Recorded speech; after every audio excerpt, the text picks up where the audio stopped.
उपस्थित है आज भैमी एकादशी के इस शुभ भागवत कक्षा में। तो आज हम श्रील प्रभुपाद जी के बारे में चर्चा करने वाले हैं। जैसा मुझे प्रभु जी ने बताया, क्रम श्रील प्रभुपाद लीला चर्चा होती है।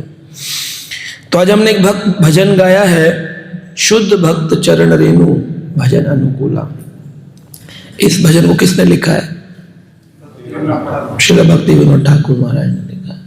तो बता रहे हैं कि शुद्ध भक्त का जो चरण रेणु है वो ही भजन को अनुकूल बनाती है।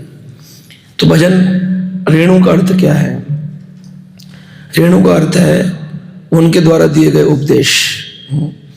अगर हम उनके उपदेशों को अपने जीवन में अपनाते हैं तो हमारा भजन अनुकूल होता है, क्योंकि जो भगवान की कृपा है वो भक्त के उपदेश के माध्यम से हम तक आती है। जैसे हम सबको कहीं जाना हो, जैसे कल पद्म कन्हई प्रभु जी लेके गए डाकोर दर्शन कराए, तो एक गाड़ी की जरूरत थी, तो फोन किए, बोले गाड़ी चाहिए, तो एक गाड़ी आई। तो एक कार की जरूरत है अगर हमें कहीं दर्शन करने जाना है। तो अगर भगवान की कृपा को आप तक आना है तो उसको कौन सी गाड़ी के माध्यम से आती है वो? जैसे भगवान को आने के लिए गरुड़ की आवश्यकता है, शिव जी को आने के लिए नंदी की आवश्यकता है, ब्रह्मा को आने के लिए हंस की आवश्यकता है, तो भगवान की कृपा को आने के लिए किसकी आवश्यकता है? तो कहते हैं कि जो भक्त की वाणी होती है, वाणी, उस वाणी के ऊपर आरूढ़ होकर के भगवान की कृपा भक्त के कानों के माध्यम से उसके हृदय तक पहुंच जाती है। इसीलिए हम प्रभुपाद जी के नाम क्या लिखते हैं? कृष्ण कृपा। कृष्ण ने कृपा करी, उसकी एक मूर्ति बनाई, कृष्ण कृपा मूर्ति अभय चरणारविंद भक्ति वेदांत स्वामी श्रील प्रभुपाद। तो कृष्ण की जो कृपा होती है वो किसी न किसी संत के माध्यम से, और संत के भी माध्यम से किस रूप में? उसकी वाणी के माध्यम से। तो एक बार हिज होलीनेस भक्ति विकास स्वामी महाराज जुहू मंदिर में प्रवचन देने गए थे। तो उनके एक गृहस्थ भक्त दौड़े दौड़े आए 9:30 बजे, बोले महाराज जी मैं आपसे दीक्षा लिया हूं, आपकी कृपा चाहिए। तो महाराज बोले द टाइम इज ओवर। तो कृपा का जो समय है वो पूर्ण हो गया है।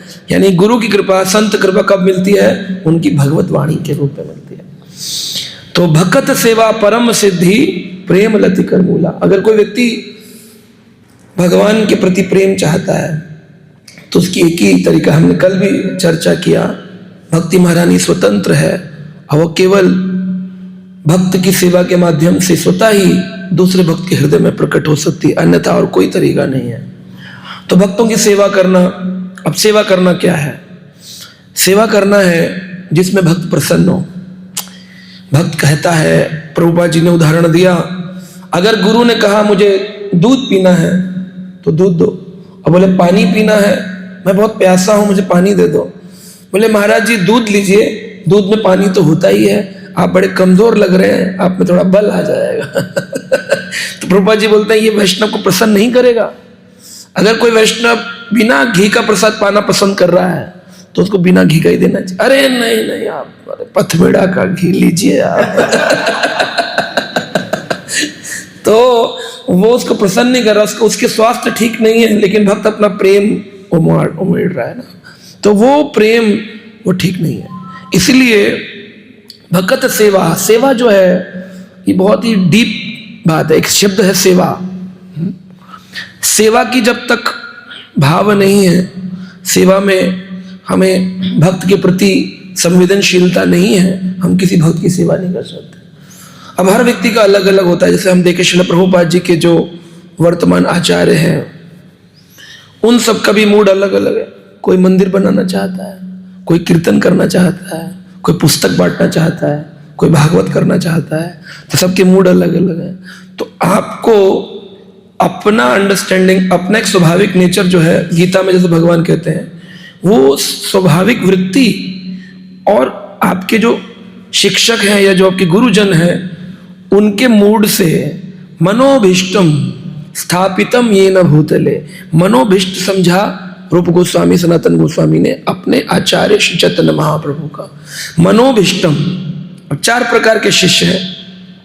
एक है जो मनोभीष्ट समझ जाते हैं, कहना क्या चाह रहे हैं प्रवचन के दौरान ही। दूसरे होते हैं वो कहने पर समझते हैं ये कर लो, ठीक जी गुरु जी। तीसरे होते हैं कहो तो सोच ही नहीं पाते, कह रहे बोल तो दिया, होगा नहीं हमसे, कैसे होगा, ये तो हो नहीं पाएगा महाराज जी, गुरु जी, प्रभु जी। चौथे प्रकार के हैं वो कहते क्या बोल रहे हैं ये तो हो ही नहीं सकता है। तो 4 प्रकार के शिष्य, तो हमको कौन सी कैटेगरी में होना है? हो ही नहीं सकता है, हम तो कर ही नहीं पाएंगे, या फिर कैसे होगा, या फिर हो जाएगा, या फिर बिना बोले मनोभीष्ट को समझ गए, कोई उपदेश की आवश्यकता नहीं। तो इस प्रकार के जो उत्तम गुरु हैं, तो एक भक्त को भी अपने गुरु के मानसिक स्तर पर आना होगा, तभी जाकर के वो प्रचार कर सकता है। गुरु तो नहीं बन सकता उस लेवल का, भाई वो बोलेगा मैं उस लेवल का नहीं हूं, क्योंकि मेरे गुरु तो गुरु ही रहेंगे हमेशा, लेकिन गुरु के मानसिक स्तर पर आना होगा। अगर कोई प्रोफेसर गणित पढ़ा रहा है तो नीचे जो सुनने वाला उसका भी तो गणित का उस लेवल होना चाहिए, तब वो उसकी बात को समझ पाएगा। अगर दोनों के अंदर सेम फ्रीक्वेंसी मैच नहीं है तो कभी वो बात समझ ही नहीं पाएगा। श्रील प्रभुपाद उदाहरण देते हैं, जब 2 लोगों के विवाह हुआ, पत्नी में कोई तकलीफ है, शारीरिक कमी है, रोग है, या पुरुष में कोई शारीरिक रोग है, तो उनके घर संतान उत्पन्न नहीं होगी। कई वर्ष बीत जाएंगे, 10 साल 20 साल, दोनों स्वस्थ होने चाहिए और दोनों एक दूसरे के प्रति इंक्लाइंड, झुकाव होना चाहिए, प्रेम होना चाहिए, तभी संतान की प्राप्ति होती है। ऐसे ही गुरु के प्रति शिष्य और शिष्य के प्रति गुरु, दोनों का आपस में समन्वय हो तो भक्ति रूपी पुत्र संतान की उत्पत्ति हो सकती है। नहीं तो केवल क्या होते हैं, भीड़ होती है, क्राउड्स। श्रील प्रभुपाद जी ने अपने भगवत गीता में लिखा, बहुत जगहों पर लिखा कि एक होते हैं डिवोटी, इनिशिएटेड डिवोटी, और होते actually initiated devotee. Difference between initiated devotee and actually initiated devotee. So हमको क्या बनना है, इनिशिएटेड डिवोटी या एक्चुअली इनिशिएटेड डिवोटी? जो एक्चुअली है वो फिर अपने आचार्य को जानता है, फिर वो आचार्य वाणी को पढ़ता है ना। 20 साल बीत जाते हैं, लोगों के हमारे को मिलते हैं कि अभी हम गीता समझना चाहते हैं, तो अभी तक क्या कर रहे थे? आचार्यम माम विजानन्तम ना अवमन्ते कहिश्चितः ना मर्त्य बुद्धि असूयेत सर्वदेवो मयो गुरुः। श्रीमद् भागवत में भगवान कृष्ण ये बात उद्धव को कहते हैं 11वें स्कंद के 27वें अध्याय 17वें अध्याय के 27 नंबर श्लोक में कि आचार्य माम, आचार्य को मैं ही जानूं। और भगवान कहाँ ढूंढ, बोला आचार्य जो है गुरु के रूप। आचार्य माम विजान्यत, जान लो यही मैं हूं। रोज सुबह मंगल आरती करते हैं, वंदे गुरौ श्री चरणारविंदम। पर 2 घंटे बाद गुरु जी बुलाएं और कहें तुम्हें अब कटवाड़ा छोड़ना होगा और पाकिस्तान की ओर अपना मुंह मोड़ना होगा, हम इस कौन से मुंह मोड़ लेते हैं मैं नहीं जाऊंगा मरने के लिए लेकिन प्रभुपाद जी के शिष्य जो थे वो प्रभुपाद जी के पूर्ण, कहते हैं ना प्रभुपाद मैन, प्रभुपाद डॉग, गुरु के प्रति शरणागति। एक व्यक्ति को बोल रहे हैं तुम्हें जाना है, वहां जाकर शादी करनी है, जिससे करनी है वो तुमको एयरपोर्ट पर रिसीव करने आएगी, ना फोटो देखी है, ना नाम पता है, ना फोन पर बात हुई है। प्रभु पद बोल दिए वहां उतरो, वो तुम्हें मिलेगी, उसको चिट्ठी लिखे एक तुम्हारा पति आ रहा है मैं भेज रहा हूं, वो जो उतरेगा उसे रिसीव करना है, दोनों आपस में बात कर लेना, एक विवाह का पिक्चर मुझे भेजना और फिर दोनों प्रचार केंद्र खोलना वहां पर, बस हो गया। गुरुजी सेलेक्ट कर दिए, कैसी है वैसी है, कुंडली मिला लें, कुंडली मिला लें है? तो चलिए शंखपाणी प्रभु मिलाइए कुंडली, कराइए विवाह। आचार्य माम, जो आचार्य को कृष्ण जान लेगा, आचार्य की वाणी, इससे कर लो बस। हमारे गुरु महाराज परम पूज्य गोपाल कृष्ण गोस्वामी महाराज के पास कोई भक्त जाते थे, महाराज जी कुंडली दिखा लें। महाराज जी कहते थे क्या आपने भक्ति सिद्धांत महाराज की तरह कोई एस्ट्रोलॉजर ढूंढ लिया है? भक्ति सिद्धांत महाराज की तरह जिन्होंने सूर्य का सिद्धांत प्रस्तुत किया, नहीं तो फिर व्यक्ति क्या करेगा, अपनी मन मर्जी की आपको बात बताएगा और उससे क्या होगा, आप गुमराह हो जाएंगे। 32 गुण मिलने के बाद में भी व्यक्ति का विवाह नहीं टिकता है, क्योंकि विवाह गुणों का नहीं है, विवाह मनोवृत्तियों का है ना। अगर एक की मनोवृत्ति, एक का भाव भक्ति का और दूसरे का नहीं है, वो केवल सो कॉल्ड डिवोटी है, सो कॉल्ड समझते हैं, दिखावे का भक्त है। मायापुर से धोती कुर्ता लाया है, मायापुर से गोपी ड्रेस लाई है और बढ़िया डिवोटी बन गए हैं, तो उनकी बहुत सारी प्रॉब्लम्स होती हैं, आप सब भी जानते होंगे। डिवोटी होने के बाद में भी डिवोर्सेस हो जाते हैं, डिवोटी होने के बाद में भी झगड़े होते हैं, कोर्ट तक केस पहुंच जाते हैं, पूरा भक्त समाज लग जाता है समझाने में। दो प्रभु जी माता जी जिनको विवाह किया था दुनिया को समझाने के लिए, वो दुनिया उनको समझा रही है, भाई तुम प्रभु जी हो, मान जाओ, इतना झगड़ा मत करो यार। मुझे फोन आता है कभी कभी, प्रभु जी ये हमारे पड़ोस में रहते हैं, ये आपसे जुड़े हुए हैं, हाँ बहुत झगड़ा कर रहे हैं, हम इनको बहुत देर से समझा रहे हैं झगड़ा मत करो। मतलब प्रभु जी को मोहल्ला समझा रहा है जो दीक्षित नहीं है, जो भक्त नहीं है, कि झगड़ा मत करिए। क्या स्थिति है ये? भक्त को प्रयास करना चाहिए था, पड़ोस में मैंने झगड़े बंद करवा दिए, वो झगड़े वाले उसको समझाना पड़ रहा है।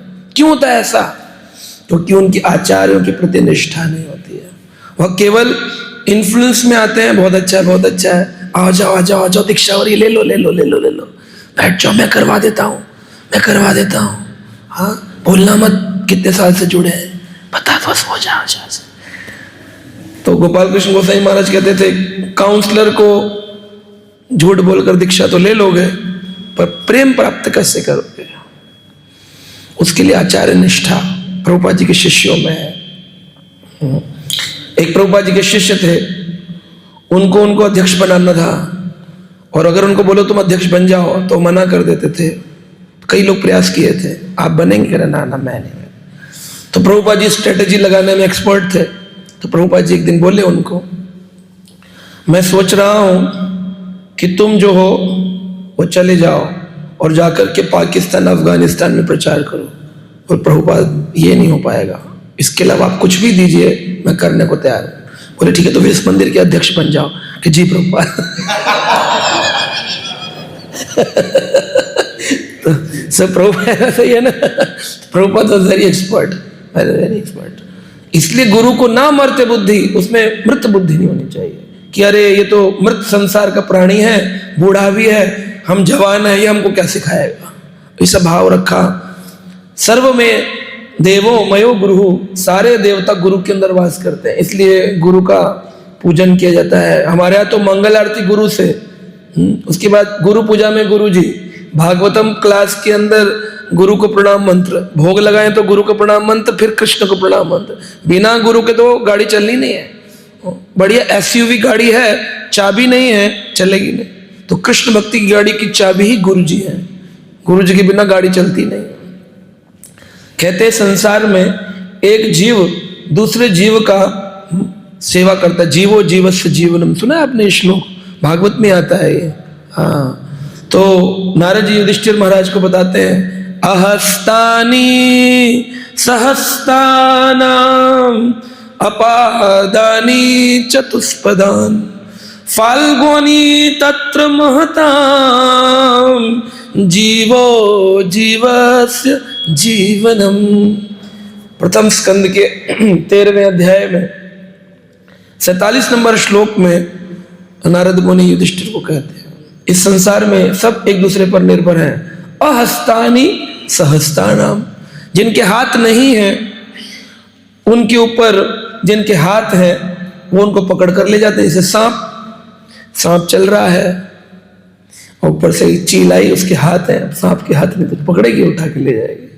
अहस्तानी सहस्तानाम अपादानी, जिनके पांव नहीं है, चतुष्पदाम, ये कई जिनके बड़े बड़े पांव नहीं है तो चार पैर पर, चतुष्पदा यानी चार पैर पे चलने वाले शेर, किसी कमजोर जिसके पैर कमजोर है या भाग नहीं सकता, पकड़ के खा जाते हैं। खरगोश छोटे छोटे पैर, तो चतुष्पदा उसको पकड़ करके खा जाता है।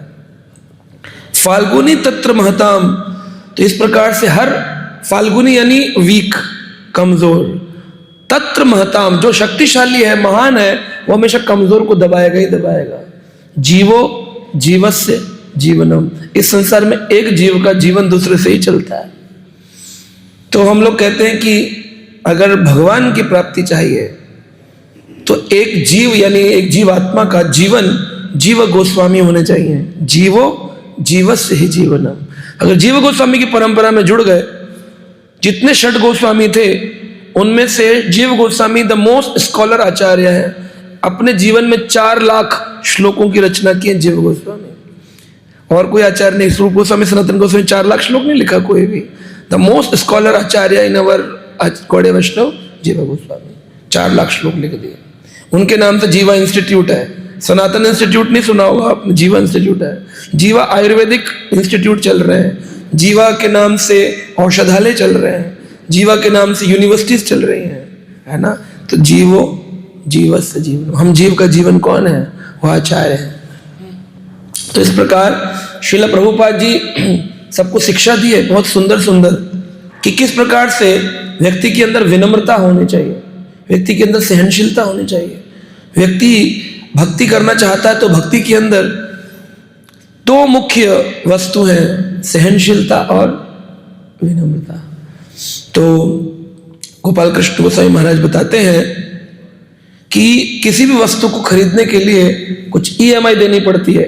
EMI समझते हैं? मंथली इंस्टॉलमेंट्स देते हैं, मंथली इंस्टॉलमेंट। कुछ लोन लिया तो महीने के महीने 5,000, 10,000, 20,000 देना पड़ता है, तो उसको कहते हैं EMI। तो भक्ति को खरीदने की EMI क्या है? विनम्रता और सहनशीलता। श्रील प्रभुपाद जी से सीखना चाहिए विनम्रता क्या है।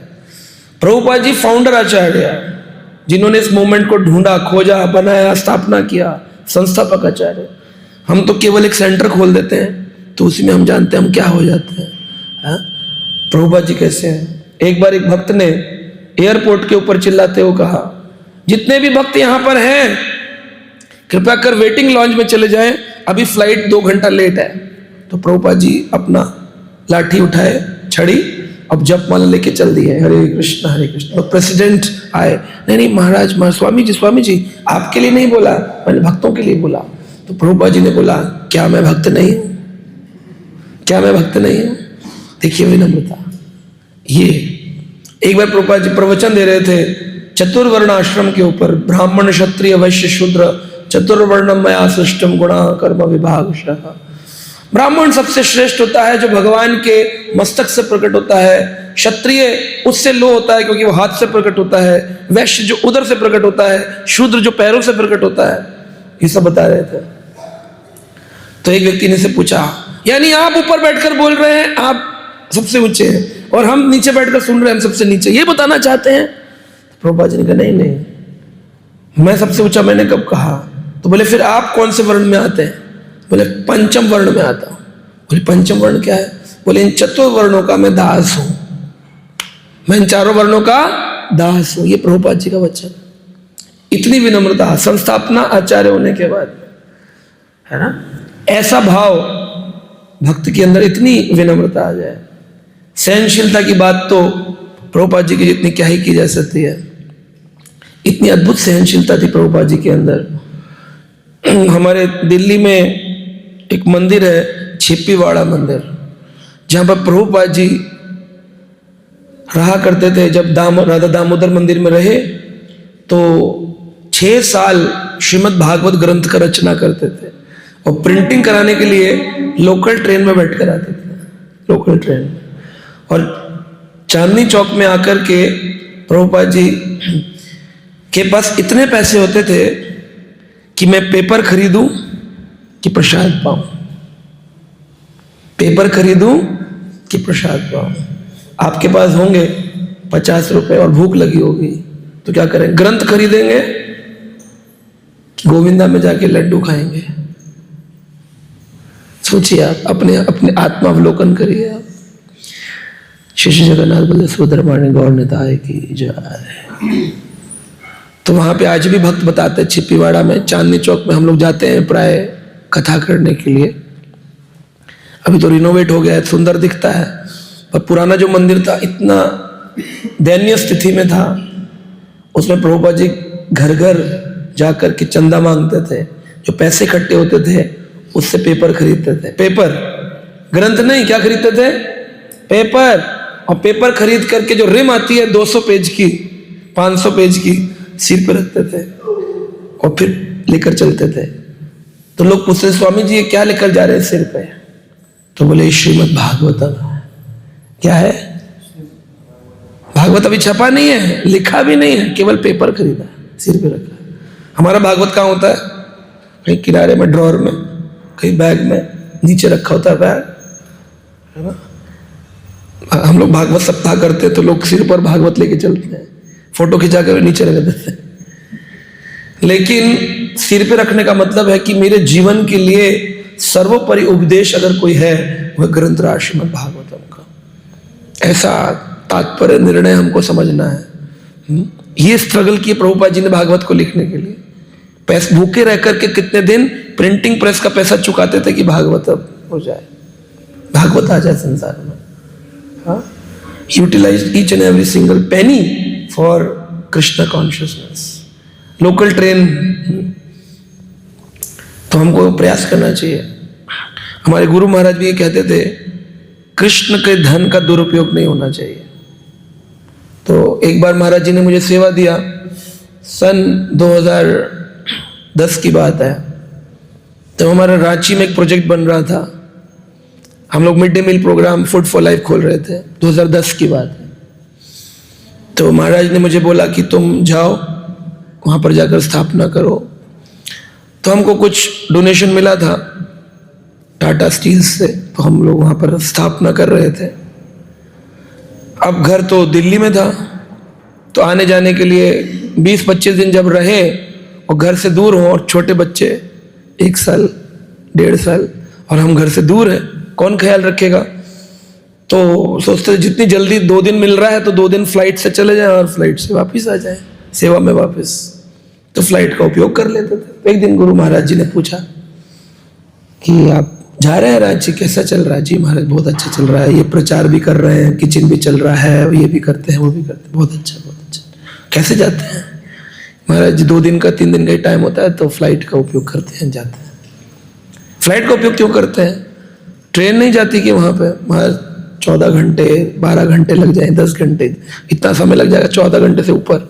कभी कभी ट्रैफिक रुक जाती है ट्रेन तो 24-24 घंटे भी लग जाते हैं। महाराज बोले 1 दिन पहले निकल जाओ, लेकिन फ्लाइट यूज मत करो, कृष्ण के धन का दुरुपयोग नहीं होना चाहिए। है? ये प्रभुपाद जी की शिक्षा है। पानी टपक रहा है, बिजली जल रही है, तो प्रयास करना चाहिए कि हम हर एक चीज की व्यवस्था रखें। वो हमारा नहीं है, वो कृष्ण का धन है, कृष्ण के लिए दिया गया है, हम केवल उसके सेवक रूप में हैं। उसका जितना दुरुपयोग कर देंगे उतना ज्यादा उसका पाप कर्म हम कमा लेंगे। प्रभुपाद जी एक चेक दिए किसी भक्त को, बोले ये चेक है, ये ले जा करके कोरियर कर दो। बुक बीबीटी बुक शॉप के लिए चाहिए था, भक्ति वेदांत बुक ट्रस्ट के लिए, प्रिंटिंग बुक्स के लिए चेक दिए। तो भक्त बोले कि स्वामी जी हम इसको कोरियर कर देते हैं। फिर प्रभुपाद जी बोले रुक जाओ, अगर मैं इसको कोरियर करूं उसमें ज़्यादा पैसा लगेगा, या तुम अपने हाथ से लेकर जाओ और जाकर के बैंक में डालो, उसमें ज़्यादा पैसा लगेगा। तो कैलकुलेट किया कि अगर कोरियर करते हैं, उस ज़माने में भेजते हैं तो 1.5 रुपये के करीब 1.50 पैसा, 1.5 रुपये के करीब कोरियर चार्ज था। और खुद से जाओ तो 40 पैसे के करीब रिक्शा लगेगा। प्रभुपाद जी बोले आप पैदल जाना बैंक और जाकर डाल देना। अपने जीवन में भक्ति और शांति का संचार करना चाहते हैं तो देर किस बात की, जुड़िए हमारे YouTube चैनल कृष्णा टीवी से, जहां आपको मिलेंगे भक्तिमय वीडियोस, प्रेरणादायक भागवत कथाएं और अनमोल आध्यात्मिक ज्ञान। तो अभी सब्सक्राइब करें और हमें फॉलो करें एवं अपने प्रियजनों के साथ ये दिव्य यात्रा साझा करें और आध्यात्मिकता की ओर कदम बढ़ाएं। हरे कृष्णा।